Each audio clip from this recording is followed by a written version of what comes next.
right, a very wonderful morning to you there, listener and dear viewer, anywhere you are around the world. And welcome to another insightful edition of The Agenda. The Agenda where we dissect the issues shaping our nation's future. I am Chike Obogo. And today we're diving into two topics. One is fresh off the press, and that's the aftermath of the PDP National Electoral Convention 20, and then matters arising from it. And the second one is sparking debates across Nigeria and beyond, and that's the youth quota in politics. Is it mere tokenism or a genuine path to transformation? You want to quickly react to this. You want to quickly react to this. The elective convention that was held in Ibadan over the weekend. There's a new chairman, and then for the party to go ahead having this convention, despite all the political higi-haga, political oxbow lakes, political mountains, hurdles and potholes, court sessions, counter court orders, judgments left and right, conflicting judgments as it were, and the defiance getting into that convention, which was hosted by the Oyo State Governor, Seyi Makinde. What would you say would be the future of the PDP ahead of the 2027 elections with this? Now, PDP as a political party once ruled Nigeria for 16 years. It was adjudged to be the largest party in the whole of Africa in terms of membership. But it is rather sad and unfortunate that presently PDP is divided. PDP is depleted as a result of personal interest of certain power blocks within the structure of the party. Now, we all knew that last Friday there was a subsisting judgment barring PDP from going on with the national convention scheduled to hold in Ibadan. But at the end of the day, there was violation of this subsisting judgment. Law is law if it can be obeyed. Law is also law if there is punishment for violation.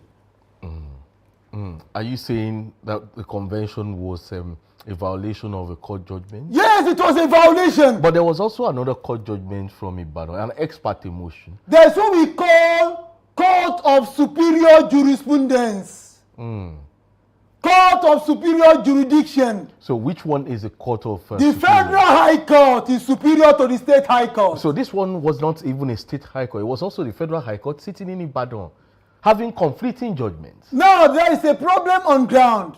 There was a subsisting judgment that was delivered in the evening of Friday, the 14th of November, barring PDP from going on with the National Convention, barring INEC from observing the National Convention. There was also an ex parte motion, an ex parte order, extending, saying that the PDP can go ahead and then INEC should go ahead and be involved. There is a serious problem on ground when it comes to the issue of law in this country. So there is a judicial problem. Judicial problem. It is being alleged that court judgments are being procured in this country. That we have what we call corrupt judges in this country. That we have biased judges in this country. That we have more of political judges in this country than judges that are incorruptible and just. So when you are saying that a judge delivered a just judgment, which is being referred to as justice, that shows that the judge himself is incorruptible and also just. So it will be very difficult for an unjust judge to deliver a just judgment. Well, that's some indictment, strong words there by Ignatius Ofino. But basically, the main question here is, what's the future of the PDP in Nigeria ahead of the 2027 election? It's a rhetorical question. Very rhetorical. PDP PDP was supposed to be a strong opposition party, but they failed in that constitutional responsibility. They also failed the people. Because the people was even expecting PDP as a political party to be in the forefront of what? Opposition. Are you not worried that this failure that you are trying to highlight stems from a lack of political party ideology across board? And that's why we're having failure in strong opposition parties. There is difference between party ideology and your own personal philosophy or your own personal ideology. Some are members of that party because they are desperate for power, not to serve the nation. Most of them are capitalists, and greed is the basis of capitalism. So there is a problem on ground. I remember during the days of MPN, National Party of Nigeria, the president was answerable to the national chairman of the party. We remember then the executive president was Alhaji Aliyu Shehu Shagari, GCFR. While Chief Adisa Akinloye was the national chairman of MPN.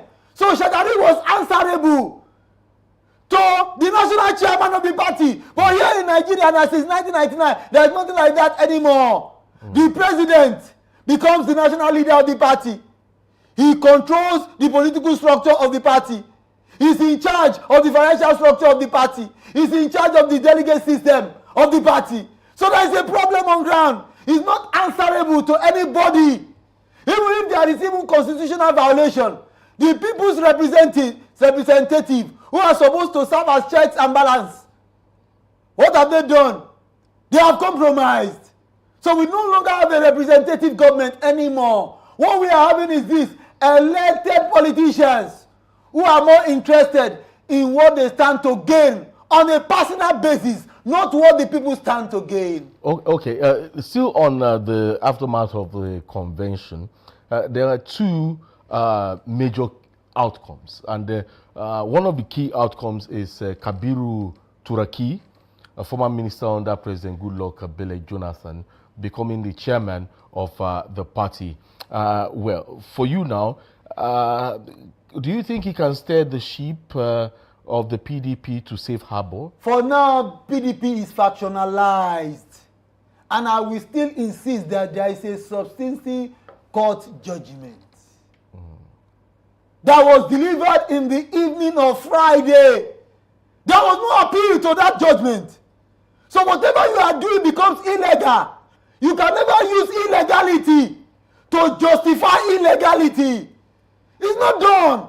I believe in constitutionalism, which means the rule of law. Law is supreme. No one is above the law. So assuming all things being equal, Centaris Paribus. Yes, we have Turaki there, Kabiru Turaki as the chairman. Do you think he can steer the ship of the PDP to safe harbor? There is one thing the judge also said during when delivering his judgment. He said PDP violated its own rules and code of conduct for denying Sule Lamido the opportunity to purchase his nomination form for chairman. So there's a problem on ground. He said, go back to your house, put your house in order. That was one of the highlights in that judgment being delivered by that distinguished judge. Now there is a problem on ground in PDP. Do you know that we have some states that walked out of the National Convention? And when we are talking about the game of power, the game of power is full of what? Intrigues, gimmicks, permutation, alignment, realignment, and the conspiracy theory. And there is a populist assertion. Power is not served a la carte. What does it mean? It means political and economic power is not a simple individual choice to be picked from a menu. Rather, it requires what we call collective actions and responsibility to be effective and served for public good. So when we are talking about power is not served a la carte. It's full of intrigues. You need what we call citizen engagement. There is what we call a complex, ongoing process. Now, what do we have? It's rather sad and unfortunate. But the party can survive.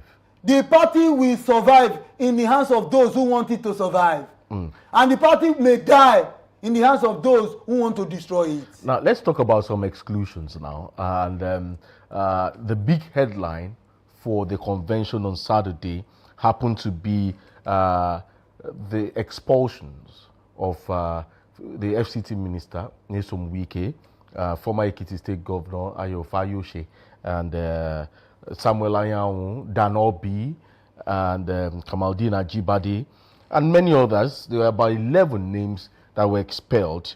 They were shown the door for allegedly plotting to destroy the party, or better say, you call it anti-party activities. How significant is that purge? It is long overdue. So but now PDP is factionalized. Yeah, but you agree with that purge? Do you agree with the purge? I agree with the purge partially. Partially, okay. Partially. Because when we are talking about expulsion of any erring member that have violated the rules and regulation of the party, this is long overdue. Nigerians expected the G5 governor to have been expelled from the party for anti-party activities. That shows that the G5 governor are superior to the rest member of the party. Maybe they are bigger than the party. Maybe they were the ones funding the party. Even though they are the ones funding the party on moral ground, the worst friend that you can ever have is a traitor. That's the worst. Let's assume the G5 governor decided to leave the party in 2023. They would have been more honorable. But now there is a stigma and a tag attached to them. When you see those G5 governors, what do they call them? These are the traitors. These are the betrayers of trust. Does this speak well? Whether there is expulsion or not, PDP have to go back to the drawing table, make a lot of resolution, resolve their individual differences. And what is causing the problem? The arrogance of power.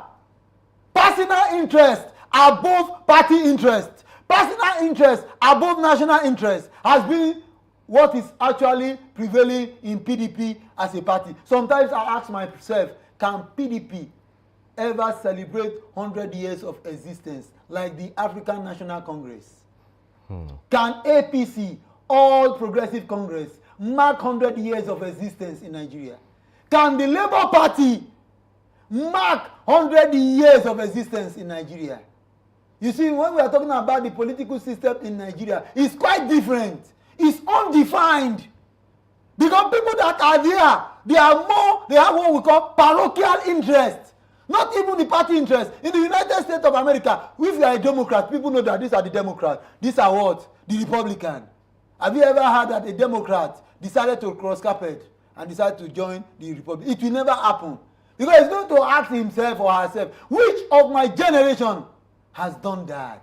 Because of our time, because we have so many places to go to on the program this morning, so there's a movie that is about to play out in some minutes from now, in about 33 minutes from now, at the Wadata Plaza in Abuja, and that's the PDP Secretariat, where you have the Turaki led faction of the PDP having a NEC meeting at the PDP Secretariat, and then you have the Wike-led faction, that's the Wike faction led by the chairman, Mohammed, and the secretary of the party, Dan Anyanwu, yes, having the same NEC meeting and BOT meeting almost the same time today. So the question is, who holds the key to Wadata House?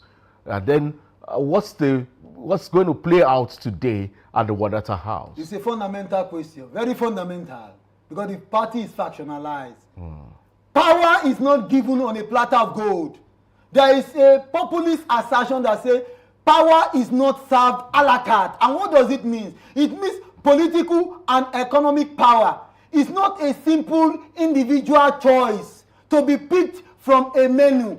Rather, it is a system that required collective action and accountability to be effective and served for public good.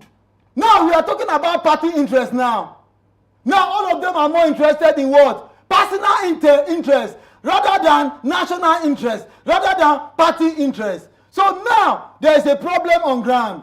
Who should control the structure of the party? The party is factionalized. It's just like a twin. When twins are quarreling, both of them are vying for the same position. If the first twins refuse to step down for the second twins, he's going to lose out. If the second twins also refuse to step down for the first twins, they are going to lose out. But their mom will never be happy with the both of them, because their mom would have been celebrating that if at the end of the day, my first twins emerge as the governor, I'm the mother of the governor. Let's assume it is the second twins that emerge as the governor. I'm also going to be addressed as the mother of the governor. But because both of them, both twins, refuse to reconcile their differences, I'm talking about political differences, both of them will now lose out. Their mom may not forgive the two of them. Who is the mom here? Who is the mom in this context? When we are talking about the mom in this context, we are talking about the Nigerian masses who want a change of government in 2027. They want a change of government. But do you see anything play out at the Wadata Plaza today? Definitely, it's just like a thespian play. Something will definitely play out today. But don't be surprised. Wike might want to use the influence of his federal might as the FCT minister. He is the chief security officer of the FCT. But remember, and you know he has been expelled by one of the factions. Yeah. So he wants to fight back. The Wike that I know is a militant. do you see... The Wike that I know is a political militant. Okay. He want to fight back. Then Asiwaju Bola Ahmed Tinubu, the referee, will be watching and smiling. Okay, so do you see a retaliation that if the Wike-led PDP holds a sitting today, do you see them expelling the key players of the other faction of the PDP? I presuppose that is what is going to happen. So it is using madness to cure madness. Definitely. Okay. Definitely. Okay. But they are not insane. It's the game of power. Figuratively. Yes, figuratively. It's just like when you are playing the chess. Chess are for men that are great thinkers. Genius play chess. So the same thing applies. The political chess is there. So everybody is trying to use what he or she has. So when we are talking about political structure or political dominance, Wike has the advantage too. For now, at the level of the federal government, against those that are here. So there are too many problems in PDP. I wouldn't know how that problem is going to be solved and resolved. So you see the party still wallowing in the stormy ocean. Yes. The problem that is presently happening in PDP is a plus to the APC. It's a plus to them. A divided house cannot stand. But Nigerians are disappointed with PDP for failing to play the role of the opposition. When PDP was in power, there was a strong opposition. I remember then, ACN barely came in 2014. ACN. Yeah. You know that they were in the opposition. Yeah. But they felt that the only thing to defeat a sitting president was for them to congregate together. They formed what we call unity, coalition.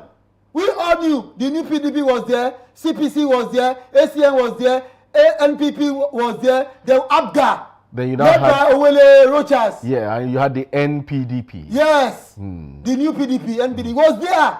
That was the only way to defeat a sitting president. And at the end of the day, they were able to achieve their aim, though we all now know that it was as a result of media propaganda. So at that moment, what you just mentioned and that coalition you mentioned now happened to be a combination of different chemicals put together in a lab by some science students. Yes. And then eventually it gave rise to a compound called the APC. Yes. Now the ACM bloc is presently ruling. Okay. The CPC bloc, Congress for Positive, Congress for Progressive Change, CPC under Muhammadu Buhari, led for 8 years. Now it's now the turn of what? ACN bloc in APC, led by Asiwaju Bola Ahmed Tinubu. And after his I block? wouldn't know after him, probably the next block. I wouldn't know how they are going to do it. So that shows that it was a unifying force. It was a unifying force. Now, presently, are we having a third force? I think the third force must be the masses. Not any political party. Not any political party. Okay. The masses themselves must liberate themselves. No chain can bind a man who is willing to die free and not enslaved. I repeat again, no chain can bind a man that is willing to die free and not enslaved. Ignatius Ofino, I want to ask you this question. Will you lead that movement? That movement is a rhetorical question. Would you lead the movement? It's a rhetorical question. Because I see you so vibrant. You want the change There to must occur. be a change in Nigeria. You want to lead the movement? Nigeria is adjudged to be the giant of Africa. When you say you are the giant of Africa, your defense system must be the strongest in Africa. Your political system must be a good model in Africa. Your economic system must be a good model in Africa. Your currency must be the strongest currency in Africa. Your educational policy must be a good model in Africa. Your healthcare delivery system must be adjudged to be the best in Africa. Your infrastructural system, when we are talking about infrastructure, capital infrastructure must be adjudged to be a model in Africa. I'm so passionate about Nigeria's development. We have the human resources, we have the natural resources, but we have leaders that have failed themselves. But you are the giant of Africa. We are the giant of Africa. Yeah. It looks more like a rhetoric rather than being a reality. All right, we'll go on this break. And when we come back, still on the agenda, we'll be looking at our second discussion for today. Stick around, don't go away.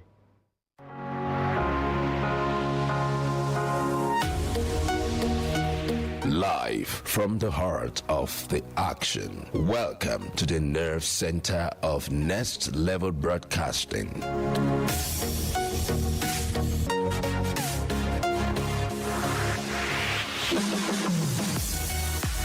This is the OB van, where the studio meets the street. Equipped with cutting-edge cameras, crystal clear audio, real-time switching, and broadcast control, we don't just capture moments, we deliver the experience live.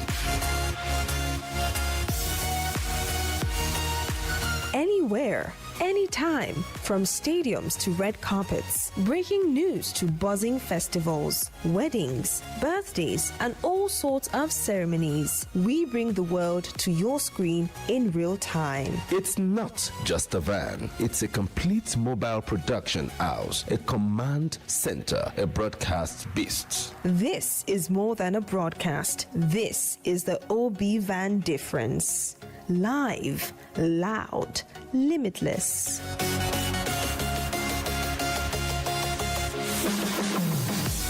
Ready to go live? Like never before. Book the OB van today and take your event to the world. One powerful broadcast at a time. To book, call 0705 506 1061 or 0916 101 1061. Email marketing@dominion.org.ng or visit our socials on Instagram @Dominion Broadcast. Dominion Broadcast, your channel of choice. All right, welcome back from that break. And now to the second topic, which is sparking debates across Nigeria and beyond. And that's youth quota in politics. Is it mere tokenism or a genuine path to transformation? In a country where over 60% of the population is under 35, the call for youth inclusion in governance has never been louder. But does reserving seats or positionings or having positions for youth or young people empower them? Or is it just a superficial gesture to appease the masses? We'll explore pros, cons, real-world examples, and what it means for our democracy. But before we jump in, let's set the stage. Youth quota refers to policies that mandate a certain percentage of political positions, for example, like in parliaments, in cabinets, or even party lists, for individuals at a certain stage or a certain age, say between 35 and 40. Nigeria's Not Too Young to Run Act lowered age limits, but the quotas take it further. Ignatius Ofino, in your view, is it a token gesture or a transformative tool? Let us establish the background first. Yeah. Tokenism. Tokenism is the practice of making a symbolic effort to include people from marginalized group in a way to create the appearance of diversity without fundamentally changing the power structure. So it's a small screen. Yes, it is a superficial action. It lacks true power. It's just like checking a boss. Tokenism can negatively affect individual. It can also change the call. It can neutralize the change, the call for change. So when you look at it in the Nigerian perspective, it's more of what? A superficial action, tokenism. It lacks what? With tokenism, the youth lacks what we call power.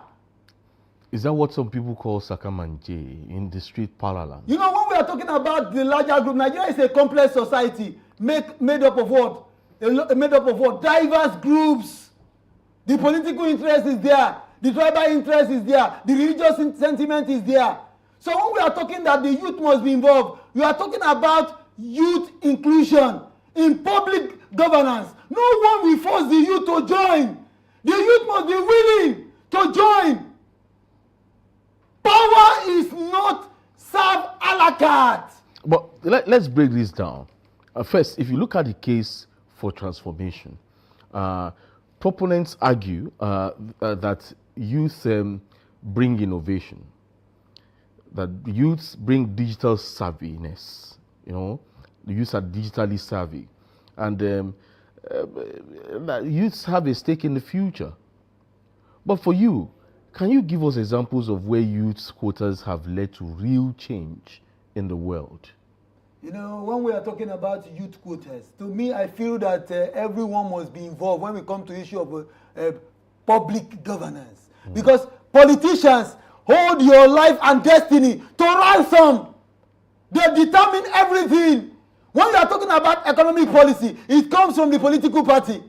When you are talking about defense policy, it comes from the political party. When you are talking about educational policy of government, it comes from the political party. When you are talking about healthcare delivery system, it comes from the political party. When you are talking about infrastructural policy of government, it is the political party that determines it. So the people must be involved, not just the youth alone. But when you are talking about tokenism, you are talking about representation of the larger society by certain few. When we are talking about representative government, everyone must be involved. Now, the youth are very vibrant, resilient. Sometimes you say, where do they dissipate their energy into? That's a moral question. How many of the Nigerian youth are willing to join politics? Let's celebrate those who joined. People like the Obedience. Youth who are members of the Obedience. Youth who are members of Baptist. That is for Bola Ahmed Tinubu's movement. Baptist. Youth who joined Article 2. Articulate. Those are politically involved. But what about the rest youth who refuse to join? They are more interested in what goes on in the social media space. You must be involved as a youth. So when we are talking about that youth have ideas, they have the ideas. There was a bill on ground that has been passed into law now, Not Too Young to Run. Must you join the bigger party before you win election in this country? There was a model in this country, in Eastern Nigeria, YPP. They have a senator, Young People's Party. One of the young men in this country felt that if he should go to APC, he may be denied ticket. you go to PDP, he may be united. He now decided to let us float our own party that identifies with the youth, young people. And he won a senatorial seat. Yeah, I know late Ifeanyi Ubah won a senatorial seat under the YPP. YPP! For the Newi North and South. Yeah, that was a model for the youth to learn. The elderly ones don't want to leave power, and they will never leave power. The only way you can be able to topple them is for the youth to join politics. Now, let me give you at the level of the student union government. The student union government that I know was founded on the Marxist ideal. Student union government in every tertiary institution, universities, polytechnics, colleges of education and polytechnics. They are involved. But do you know that there is a wrong assertion that those who are not brilliant in schools are the ones that usually join student union government activities? It's a wrong notion. It's the assumption that those who are into that student unionism, most of them might end up having extra year in the university. So a lot of youths are being scared in joining what we call student unionism, because you have to start from somewhere. Let's go about the national partner. We have what we call the National Youth Council of Nigeria. Then we have what we call National Association of Nigerian Students. The National Association of Nigerian Students, NAS. But the NAS that we are having today, we have a divided NAS. We have a divided NAS. We have those who are in support of the ruling government. We have those who are in support of the opposition government. The opposition. So it's a big problem on ground. Are the youth united? Are they coordinated? Who is going to coordinate the Nigerian youth so that they can be able to lead the movement for change? So we are having a big problem on ground. When we are talking about scientific and technological innovation, the Nigerian youth, they are brilliant.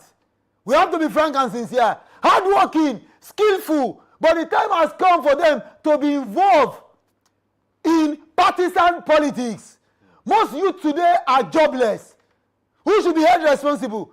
It is the political class that should be held responsible for not providing job for the youth, and yet the youth refuse to float a political party of their own in order to redeem their own future and destiny. Is that not the concept of tokenism and anti-tokenism, where the government is not given the opportunity, however, the youths are not floating for themselves? That's a big problem.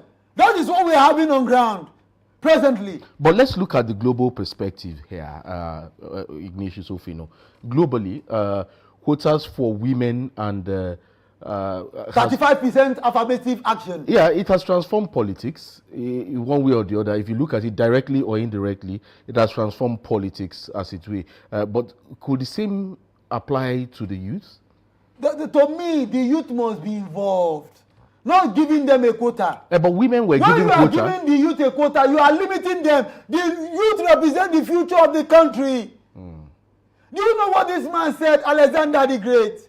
He said, I made Rome in clay, but left it with marble. The same thing should apply to the incumbent political class that we are having today, made up of elderly men and elderly women. Are they willing to hand over power to the youth?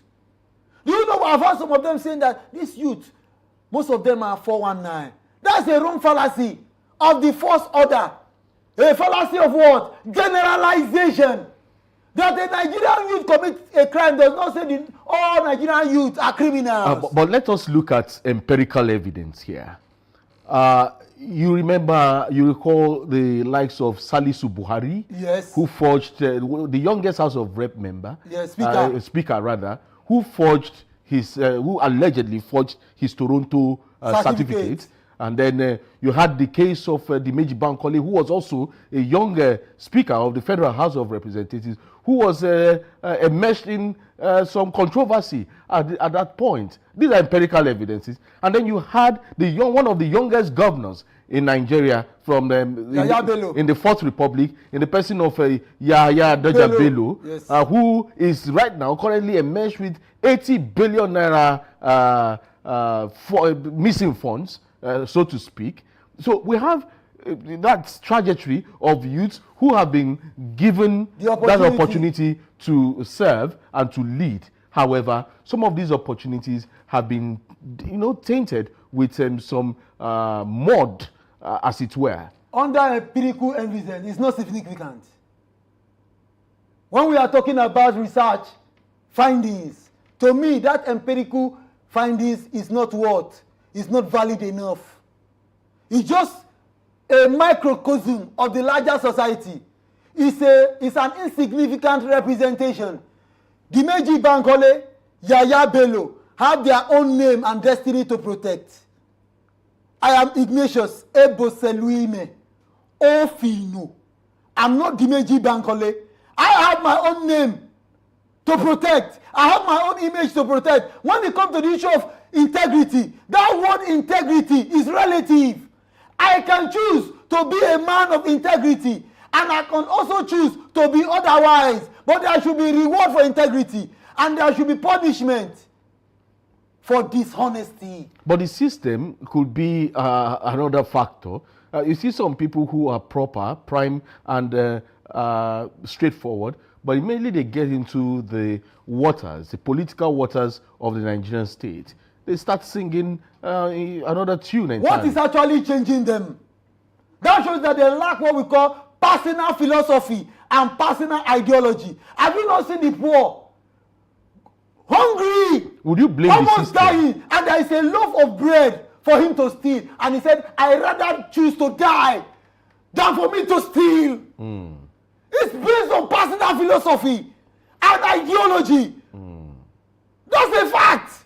Not every Nigerians are criminal. No. We have some youth today, if they are given the opportunity, they will lead Nigeria and also lead Africa to the desired height. Gaining power is a complex, ongoing process that requires what we call citizenship engagement, rather than individuals selecting the desired outcomes. That is why today when you are talking about examples of tokenism, it occurs in the media houses. There is tokenism in the media house.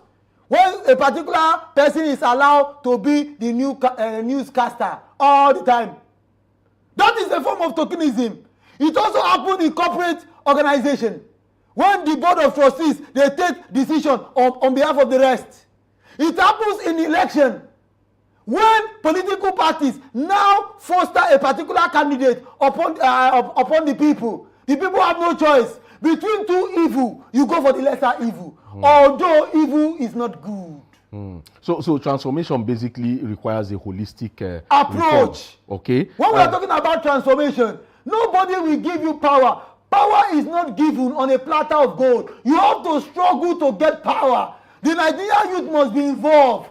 You must be involved. You know what has happened is that we have a lot of street gangs in Nigeria today who are purely youth. Most of them have become foot soldiers for old politicians in this country. Now, talking about old politicians. Politicians. We're looking at ageism. Yeah, Yes, ageism in politics, yes. where we have older politicians, older leaders who often dismiss youth as inexperienced. You can imagine the likes of Paul Biya of Cameroon will see a youth and say, oh, these youths are not experienced. He's a bad model. Yeah, so he is a bad model. He is not a good example of democracy in Africa. So ageism in politics is also a limiting My factor. friend, His Excellency, President Donald Trump of the United States, is 79 years old. And he has started making a lot of political reforms and economic reforms in America. Make America great again. And you can see, he's working. He's 79 years old. A genius is a genius. A genius is someone that can make something that is complex look simple. Age apart. But Nigerian youth need what we call a father figure. Do we have a father figure in Nigeria? No. But South Africa got it right. They had a father figure in Rolihlahla, Viva Madiba, Nelson Mandela. We used to have a father figure when we had regional government. Dr. Nnamdi Azikiwe was a father figure in southeastern Nigeria. Chief Jeremiah Obafemi Awolowo was a father figure Western Nigeria. Ahmadu Bello Samadu Bello and Sir Tafawa Balewa were what? Father figures in the north. But here now we are having a country made up of over 200 million people. 36 states plus one. Yet there is no father figure. But former President Olusegun Obasanjo seemed to be a father figure. He is not a father figure. No, in the sense that he became a father figure recently by scolding the former governor of Ekiti State. You can see what is that not a father figure approach? It's not a father figure approach nationally. But when you look at it in the Yoruba tradition, there is a way you scold a child. Mind you, Peter Ayodele Fayose is no longer a child, he's an adult. Even if you are the biological father, there is a way you scold your child. You don't embarrass your child publicly. That was where Chief Olusegun Obasanjo got it wrong. Why will you come? I invited you to my birthday, you came. Not just coming, you now came to embarrass the show.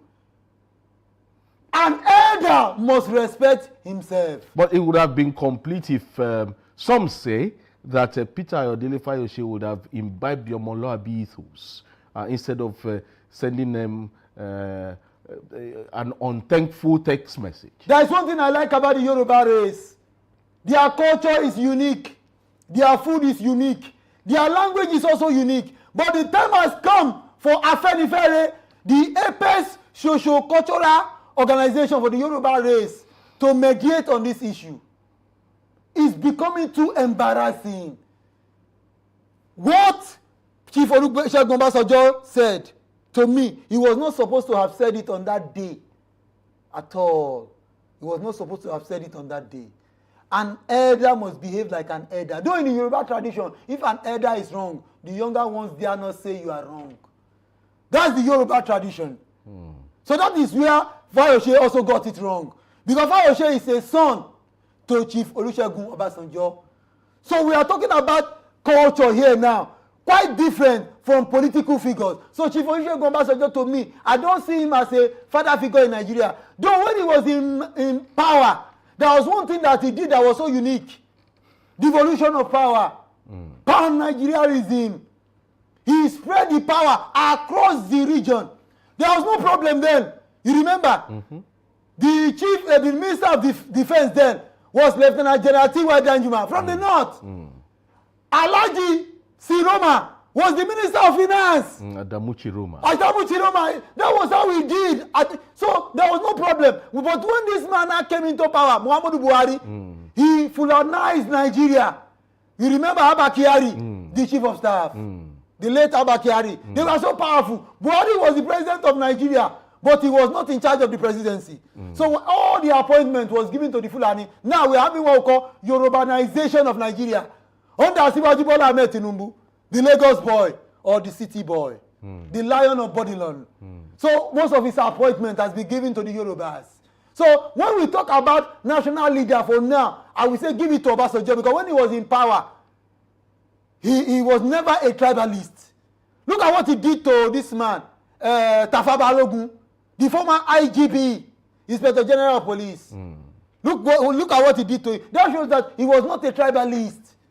When OPC turned themselves into what we call oppressors in Nigeria, they became a thorn on our flesh. OPC become what? Outlawed. But when Mieti Allah, we are killing farmers in Benue, Buhari never said anything. We are talking about the killer herdsmen, the Fulani herdsmen that we are killer herdsmen. So I don't want us to digress. We're still talking about ageism. And, yes, age. And looking at tokenism. There. So for their audience, you can drop your tweets on the app X. The handle is at DominionCast. I'll be able to read out one or two of your messages in a bit at the moment. So in Nigeria, the Not Too Young to Run bill was a milestone, but youth representation still remains low. There is a rumor on ground that the son of the president might likely want to vie for the position of governor. So that's not. It's also a young man. Yeah, that's not something we can prove now, because he has not come out to tell you he's interested. That is in the rumor mill. Yeah, but if you look at youth representation, it's even less than 5% in the National Assembly. It's a quota system, the next step. That is not the next step. The youth must be fully involved. Power is not given on the platter of gold. Power is not served a la carte at all. You must struggle to get power. You must be passionate about it. It's just like the latest development. When there is the latest phone, you see the passion in the heart of Nigerian youth. They want to get the latest phone. I don't know what drives them. The passion is there. There's a latest phone on ground, a latest version of phone. I must buy it. I must get it. The same thing should apply. When we come to the issue of public governance, the youth must be passionate about it. That we don't want a quota. We want to rule ourselves. We want to govern ourselves. We want a new country for ourselves called Nigeria. A new Nigeria. Whose leadership will be admired by the rest of the world and which will continue to endure across every existing human generation. So we don't want a quota system. So let me go through one or two tweets here. There is this one by Dr. in the Hood _. He says, I'm 28 and I think quotas are token because youth lack funding. That's what he's saying here. What's your thought on this? He has right to his own opinion. He has made an observation. But I remember during the days of Chief Obafemi Awolowo, members always contribute in funding the party. That is where we are having problem on ground. The chief financier of any political party controls the party structure. You can see those that are quarreling today in PDP. They have money. That is why they are quarreling. That is why they are quarreling to control the structure of the party. They have enough money to spend, although most of their money are stolen wealth. The Nigerian youth must be aware about that. Our commonwealth has been stolen. So how do we reclaim our commonwealth back? The only way to reclaim our commonwealth is when we are involved in public governance. 2027 is already around the corner. The youth must be involved, not just casting their vote, floating their own candidate that will emerge in order for them to have a new government led by the Nigerian youth. Because of our time, because we have to just wrap it up now, and but before then, let me ask you, how about gender intersection, youth quota for women? You know, we have youth quota for men. Now, youth quota for women. Do you see that happening soon? We have seen people advocating for gender equality, but I have to be frank and sincere, it will be very difficult for us to achieve gender equality because we live in a patrilineal world. So what the women can only get is what we call gender equity. And part of that gender equity is what? 35% affirmative action. And it must be implemented in Nigeria. Do you know that women have what we call religious and cultural background? Have you ever seen a female imam before? You can never have a female pope. You can never have a female imam. Those are religious barrier. The same thing also apply. Cultural barrier too. So for now, the youth must be involved. Can we ever have a female president in Nigeria? It's a rhetorical question. All right. Well, that will be all on the agenda this morning. And then thanks to Ignatius Ofino for your insights as usual. Thank on you, the program. Chike Ubuogu, for having me. All right, let's keep this conversation alive. Do follow us on all our social media platforms, and you can also visit us on. You can visit our website at www.dominion.org.ng. I am Chike Ubuogu. Have a great day ahead.